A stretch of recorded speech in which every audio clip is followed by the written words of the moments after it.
2024 امریکہ میں انتخاب کا سال ہے۔ پاکستان کے مقابلے میں امریکی انتخابات قدر پیچیدہ اور کثیر مرحلہ عمل ہیں۔ میں ہوں بے نام اور ہم امریکی انتخابی عمل کو زیر بحث لا رہے ہیں۔ پاکستان کے برعکس، جہاں وزیر اعظم کا امیدوار اسمبلی کے ممبران منتخب ہونے کے بعد نامزد ہوتا ہے، امریکہ میں صدر کے 2 ممکنہ امیدوار پہلے ہی چن لیے جاتے ہیں۔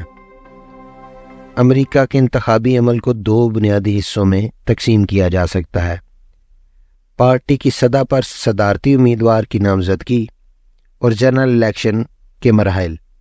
امریکہ میں اس وقت 50 ریاستیں ہیں۔ انتخابی سال کے آغاز میں ہر پارٹی یعنی عملی طور پر ریپبلکن اور ڈیموکریٹک اسٹیٹس کی سطح پر پرائمری یا کوکس کا انعقاد کرتی ہیں۔ پرائمری ایک روایتی خفیہ ووٹ ہے اور کوکس ایک عوامی اجتماع جہاں ووٹرز اپنے صدارتی امیدوار پر کھل کر تبادلہ خیال کرتے ہیں۔ یہاں ووٹرز کسی پارٹی کے رجسٹرڈ ممبر ہوتے ہیں اور ووٹ کے نتیجے میں صدر کا امیدوار اپنے لیے ڈیلیگیٹس جیتتا ہے۔ پرائمری اور کوکس کا یہ مرحلہ صدر کی نامزدگی کو عام پارٹی ووٹر سے ایک درجہ اوپر یعنی ڈیلیگیٹس تک لے جاتا ہے۔ ڈیلیگیٹس ہر پارٹی کے اسٹیٹ کی سطح کے اراکین، کارکنان اور مقامی رہنما ہوتے ہیں۔ صدارتی امیدوار جتنے زیادہ ڈیلیگیٹس جیتتا ہے، نیشنل پارٹی کنونشن میں اسے اتنی ہی زیادہ فیصلہ کن حمایت ملتی ہے۔ یہ ڈیلیگیٹس پارٹی کے نیشنل کنونشن میں جمع ہوتے ہیں اور اپنی پارٹی کے صدارتی امیدوار کا فیصلہ کرتے ہیں۔ یعنی اس مرحلہ تک یہ واضح ہو چکا ہوتا ہے کہ ریپبلکن اور ڈیموکریٹک پارٹیوں کے حتمی صدارتی امیدوار کون ہیں۔ یہاں سے انتخابات دوسرے مرحلے میں داخل ہو جاتے ہیں۔ موسم گرما سے نومبر میں الیکشن ڈے تک انتخابی مہم، عوامی ریلیاں اور صدارتی مباحثے جاری رہتے ہیں۔ اب صدر کے حتمی امیدوار واضح ہو چکے ہیں اور انتخابی مہم مکمل۔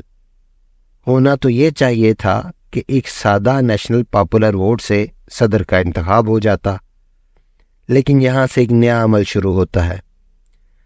الیکشن والے دن جو ووٹ کسی صدارتی امیدوار کو ڈالے جاتے ہیں، وہ انڈائریکٹلی الیکٹرز کو ڈالے جاتے ہیں۔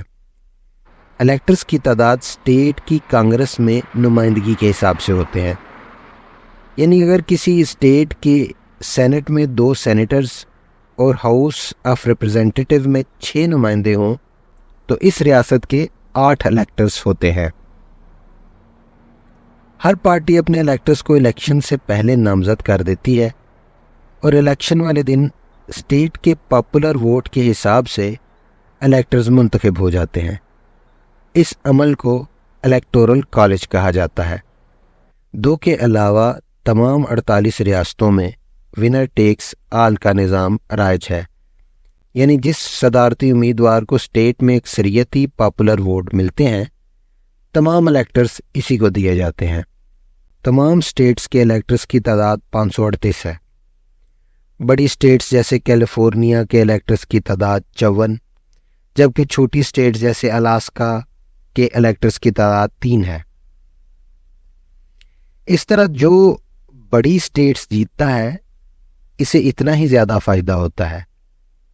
کسی امیدوار کو صدر منتخب ہونے کے لیے کم از کم 270 الیکٹورل ووٹس کی ضرورت ہوتی ہے۔ تمام الیکٹرز دسمبر میں اپنے اپنے اسٹیٹس میں جمع ہوتے ہیں اور اپنے صدارتی امیدوار کو ووٹ دیتے ہیں۔ یہ ووٹ زیادہ تر پہلے سے ہی پلیجڈ ہوتے ہیں، لہٰذا الیکٹورل کالج اب کافی حد تک ایک رسمی عمل بن چکا ہے۔ جنوری میں کانگریس کا جوائنٹ سیشن بلایا جاتا ہے، یعنی ہاؤس آف ریپرزینٹیٹیوز اور سینیٹرز۔ وہ الیکٹورل ووٹوں کی گنتی کرتے ہیں اور جو امیدوار 270 کا جادوئی نمبر حاصل کر لیتا ہے، اس کا اعلان باقاعدہ پریزیڈنٹ الیکٹ کے طور پر کر دیا جاتا ہے۔ 20 جنوری تک ایک تقریب میں جسے اناگوریشن ڈے کہا جاتا ہے، پریزیڈنٹ الیکٹ اپنے عہدے کا حلف لے لیتا ہے۔ یوں امریکہ میں ہر 4 سال کے لیے ایک نئے صدر کا انتخاب ہو جاتا ہے۔ چینل کو سبسکرائب کریں، بیل آئیکن کو کلک کریں تاکہ اگلی ویڈیو کا نوٹیفیکیشن آپ کو بروقت مل جائے۔